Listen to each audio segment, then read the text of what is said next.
Alright, welcome back to a new video. Today, we're going to be ranking Drake's entire discography. Drake has like 15 projects. I am going to be including collab albums and mixtapes, so I am going to have to go a little bit faster in terms of talking. But yeah, without wasting any time, let's get into it. First off, we got Drake's first mixtape from 2006, Room for Improvement. Now, back when I heard this for the very first time, I was actually very surprised. You see Drake with this pretty good rapping performance throughout the whole project.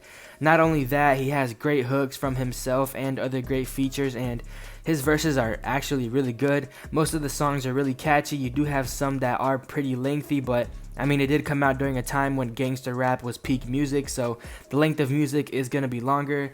I do feel like the production is the only thing that lacks a little bit on this mixtape. I mean, it is a mixtape and it is from 2006, so I can't say much about that, but still, the production does bring it down just a little bit. But some songs are really good though. From this project, you have City Is Mine, Kick Push Remix, which is my personal favorite, and Thrill Is Gone.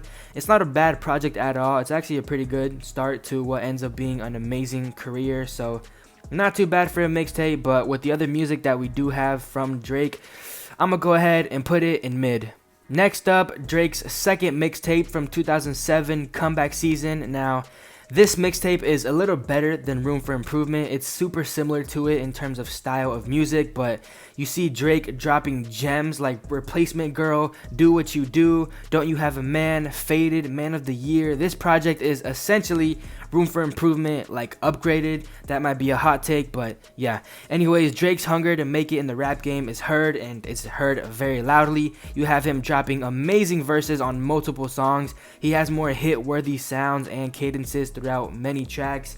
This project is just good, to say the least, so with that being said, I'm gonna go ahead and put it in good. Next, we got Drake's third mixtape from 2009, So Far Gone. Now, what a legendary project. I know it's inspired from 808s and Heartbreak by Kanye West, so Drake wasn't the first to do this like softer, modern, auto-tune sound, but man, Drake dropped some incredible songs in this project that, in my opinion, beat out a lot of songs from Drake's recent projects. For example, you have Lust for Life, Houston, Atlanta, Vegas, Little Bit, Best I Ever Had, Unstoppable, Uptown, Brand New, and even on the EP version, you have Fear, which is just an incredible track, to say the least, and honestly, probably the best. But this project is literally just incredible, so I'm just gonna have to go ahead and put it in amazing. Next up, we got Drake's first studio album from 2010, Thank Me Later. Now, you don't have to be a Drake fan to realize this when you hear the album, but he was only aiming for hits, let's be honest. I mean, he said it himself. He was only aiming for that mainstream hit, so the storyline doesn't really get to live up to its potential, mostly because there isn't really a storyline in the album. But regardless though, you do have hits on here. For example, Over, Fancy, Find Your Love. The intro in Fireworks is pretty cool. I mean, the hook has got to be Alicia Keys' worst hook. Not saying it's bad or anything, but it's definitely her worst if we're being honest. But regardless though, I mean, it's still a solid project. The hits do have some weight on here, so the flows and cadences aren't too bad. So I'm going to go ahead and put it in good. Next up, we got Drake's second studio album from 2011, Take Care. Now, Jesus, I don't know what Drake did between 2010 and 2011, but my God, did he improve drastically. This album is literally just full of bangers that I won't even name them because we already know them. You have Drake at arguably his peak. Again, arguably, he does have many peaks, so I don't even know. But yeah, I mean, I don't think there's too much to say. Like, literally top to bottom, this album, it's legendary. It's a legendary track list. There's not a single skip on here, and if you say there is, then that is a literal hot take. One thing I will say though is my favorite song, and my favorite song from this album is Good Ones Go Interlude. Just my God, bro, just my God. But yeah, I mean, enough said. A perfect album, to say the least. I'm gonna go ahead and put it in perfect. Next up, we got Drake's third studio album from 2013, Nothing Was the Same. Now, again, between 2011 and 2013, Drake just improved like crazy. This album is arguably, maybe not arguably, vintage Drake, peak Drake at his most lethal version of Drake. Just an incredible album. I put Nothing Was the Same over Take Care, and if I'm being honest, you have Drake on what I would say is his best track list ever. You have songs like Tuscan Leather and Furthest Thing, which are some of his best songs ever, and they are the first two songs on this album. Eventually, you do get amazing other tracks like Wu-Tang Forever, From Time, Own It, Worst Behavior, Hold On, We're Going Home, Pound Cake, The Motion. This is Drake's best album, hands down, and I genuinely think he won't ever top this album. So with that being said, I'm gonna go ahead and put it in perfect.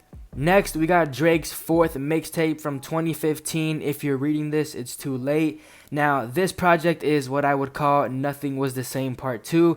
You have him on this really good run of just hit after hit. You have some of Drake's catchiest hooks on here like Legend, Energy, Know Yourself, Used To, Now and Forever, and Jungle.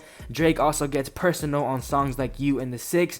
He also has different or unique / interesting sounding songs like the one with the GOAT, Travis Scott, and the song called Company. You have Jungle, which is one of arguably Drake's best songs ever.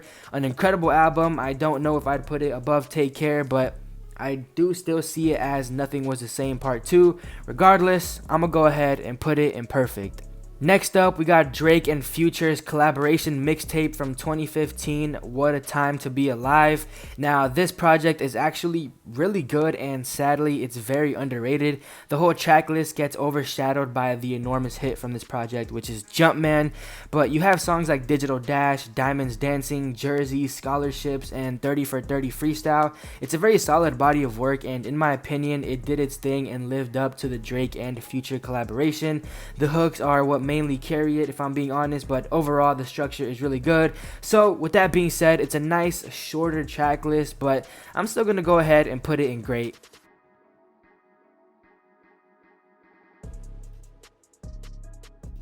Next up, we got Drake's fourth studio album from 2016, Views. Now, this track list is very special because it shows the versatility and uniqueness that Drake can possess. You have this R&B / dancehall / pop sound throughout the whole project. You do have hard-hitting rap songs in here like Grammys and Still Here, but you also have songs like Keep the Family Close, Feel No Ways, Controlla, One Dance, and Child's Play that have that unique, like, softer sound to it. You also have huge hits like Hotline Bling and One Dance. Not to mention, you have the song titled 9, which I think is Toronto's literal anthem now. I mean, I might be a little bit dramatic on, like, anthem, but Toronto does love the song. So overall, an incredible body of work. Views is super unique, and I think it's also Drake's most successful album in terms of sales and numbers, so that's pretty cool. But yeah, I'm gonna go ahead and put it in amazing, just because there are a few safe songs in here and those do become a little bit skippable, but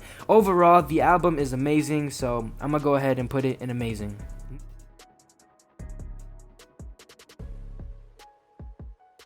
Next up, we got Drake's first playlist or fifth mixtape. I don't even know. He literally calls it a playlist. But yeah, from 2017, More Life. Now, this project is incredible, to say the least. Again, Drake with the versatility from rap to R&B to dance to pop. He does it all. Not saying he does them all perfectly, but his performance is actually incredible. And even paired with that, you have amazing features on this project who also do their thing on their respective tracks. You have songs like Ice Melts with Young Thug, Glow with Kanye, Portland with Quavo and the GOAT Travis Scott, and even 4422 with Sampha, which Sampha's performance on that is actually amazing. This track list is actually pretty solid and is sadly kind of underrated. I mean, I never heard anybody talking about More Life, and it's arguably better than most of Drake's recent work from now, so I put More Life above them. But yeah, songs like Free Smoke, Passion Fruit, Teenage Fever, Blem, which is my personal favorite of Drake's, probably all-time favorites from Drake, Blem, I love that song. I mean, this project is really, really good, and so with that, I'm gonna have to go ahead and put it in amazing.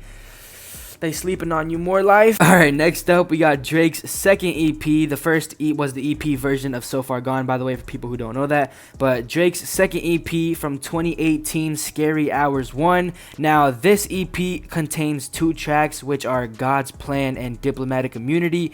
Diplomatic Immunity being the obvious better song, with Drake going on a no hook song, straight up just bars for 4 minutes. He talks about how he has different colored rings like the Olympics, how he walks around the 6 like he invented it, and paired with that what I believe is like this like trumpets instrumental. It just makes for an incredible song. And then of course you have God's Plan, which is super easy to tell. There's no effort put into it in terms of quality of music, but of course the music video and the song's numbers went absolutely crazy. But yeah, I mean, overall it's a pretty cool EP.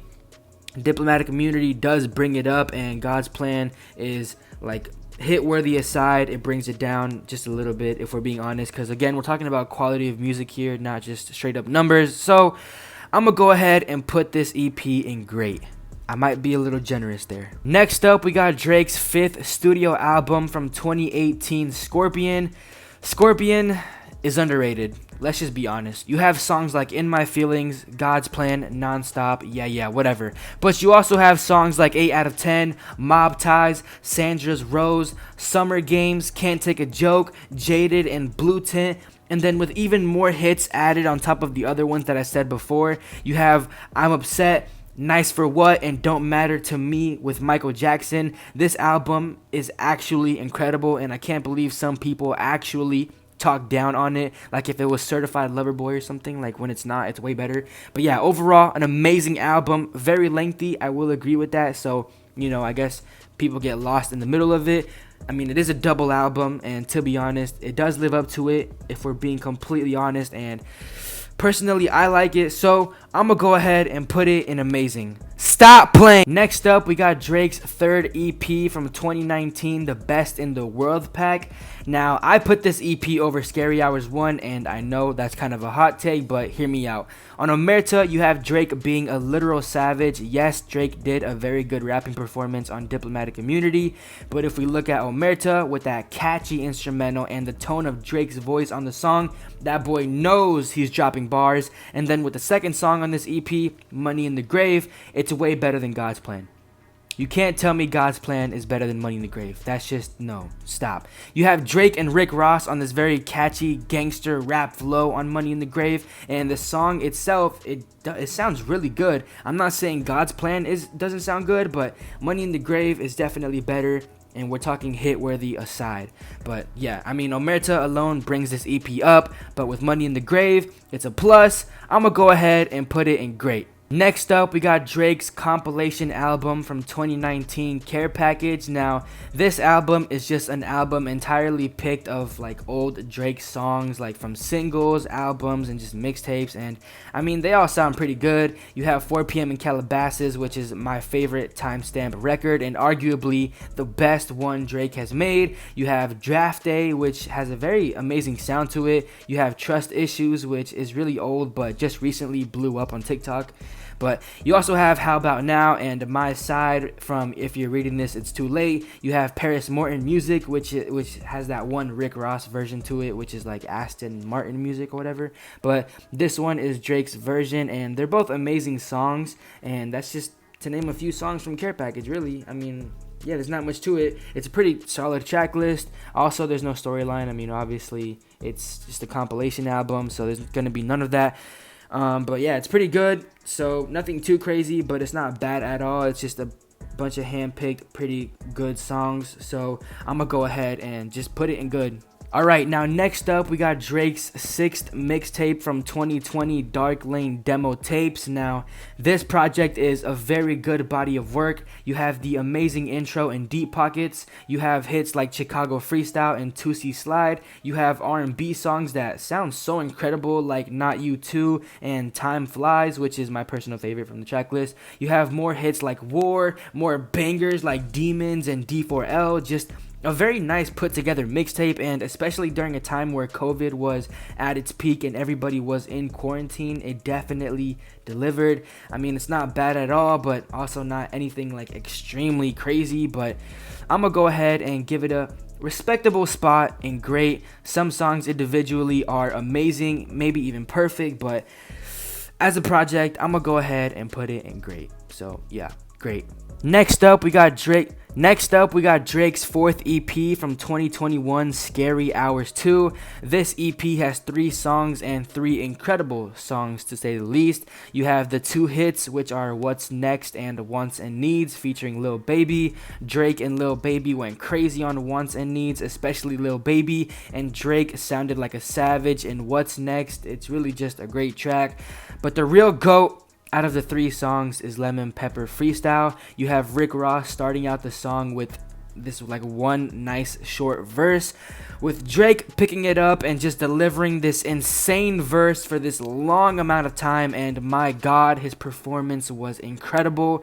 Like, bro, every EP from Drake that has contained these long rap only no hook songs is just incredible every time. So I'm gonna go ahead and put Scary Hours 2 in amazing. Stop playing. Next up, we got Drake's 6th studio album from 2021, Certified Lover Boy. Now, this album is very interesting. You have amazing songs like Champagne Poetry, 7 a.m. on Bridal Path, Fountains, and You Only Live Twice. But the thing with this album is just the fact that it's full of hits, but that's also the issue, is that besides those few songs that I named, everything else is made solely to get a hit. There's no real bar spitting or that vintage Drake that we love to see. Again, besides like those few songs that I named before on this track list, you have every song's purpose being to just simply get a hit with whatever feature Drake can get or be put with. So that's basically the main issue with Certified Lover Boy. I know a lot of people think that it's overhated, but if we're being honest, bro, that's just true. Regardless, though, music-wise, it does have quality. There's no doubt about that. But there's no real intent to make an actual Drake masterpiece, if that makes sense. There's just really, I guess, want to just get a hit so bad. But yeah, it's still a solid piece of work. I'm going to go ahead and put it in great. I mean, it is pretty good, just nothing insanely crazy. Next up, we got Drake's 7th studio album from 2022, Honestly Nevermind. Now, everybody and their mother knows how interesting this album is. You have that dance sound that Drake executes on some songs, but not on others. You have songs like Downhill, Text Go Green, and Sticky that Drake really does make sound good, but you have other songs that just don't meet the mark at all, like literally at all. You obviously have Jimmy Hooks at the end of the album, which was a teaser for her loss, but I mean, other than those few songs, there's nothing really too crazy. So I'm gonna be honest, we all know this album is hit or miss depending on the person and the mood of which you're in.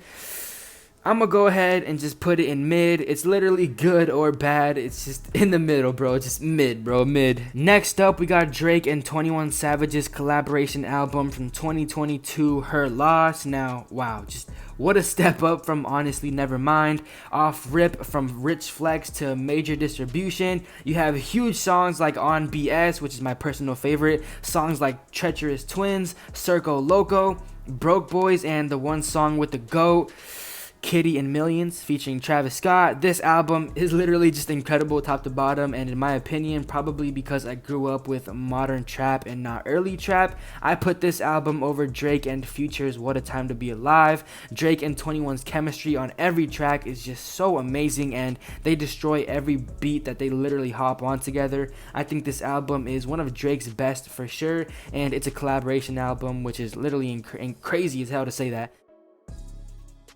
But yeah, incredible album. I'm gonna go ahead and put it where it deserves to be. I'm gonna go ahead and put it in amazing. Stop playing. Next up, we got Drake's 8th studio album from 2023, For All the Dogs. Now, this album is pretty good for the most part. Yeah, you have those slow songs that are skips. They're long and boring, but Other than that, it's a pretty solid track list. You have First Person Shooter with J. Cole, Another Late Night with Lil Yachty, IDGAF with Yeet, Away From Home, which is absolutely crazy, and Gently with Bad Bunny. Away From Home being this incredible song where Drake gets very personal, and the rest being these amazing bangers that live up to a Drake album, if that makes sense. But yeah, other than that, the boring slow songs, they're here and there. But overall, the track list is actually really good, and the song with that one red-haired girl, yeah, it's cool, I guess.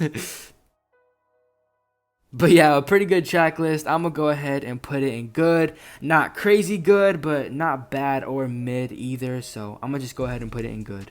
Lastly, we have Drake's 5th EP or deluxe of his album For All the Dogs from 2023, Scary Hours 3. Now, this EP has 6 songs, and you have only one feature, which is J. Cole, but if you want to count ad-libs, you can also include Smiley, but I don't know. But if we're being honest, I think the only 2 or maybe 3 good songs on this project are The Shoe Fits, You Broke My Heart, Stories About My Brother, and maybe even Evil Ways. The other tracks, I don't think they're bad. They're just very mediocre. They don't stand out on anything like the other ones I mentioned. But overall, it is a good listen. It's not like it's not worth listening to because I genuinely think it's pretty good. I wouldn't put it in mid because it does have more highlights than lowlights. I would put it in good, but I feel like that's just a little bit too low, especially because some songs are really, really amazing. So to be at a respectable spot, I'm going to go ahead and put it in great. It might go down to good as I listen to it more and really dive into it more. Again, it did just come out, so I might have to give it some time to see if it's better or worse. But for now, really great listen. I'm going to go ahead and put it in great. I might be a little too I guess nice there, but we'll see. So yeah, I'm gonna go ahead and put it in great. So that was my ranking for Drake's discography. Let me know how you think I did. Did I do good? Did I do bad? Are any of these hot takes? And without any further ado, I'll see you guys in the next video. And yeah, peace, baby.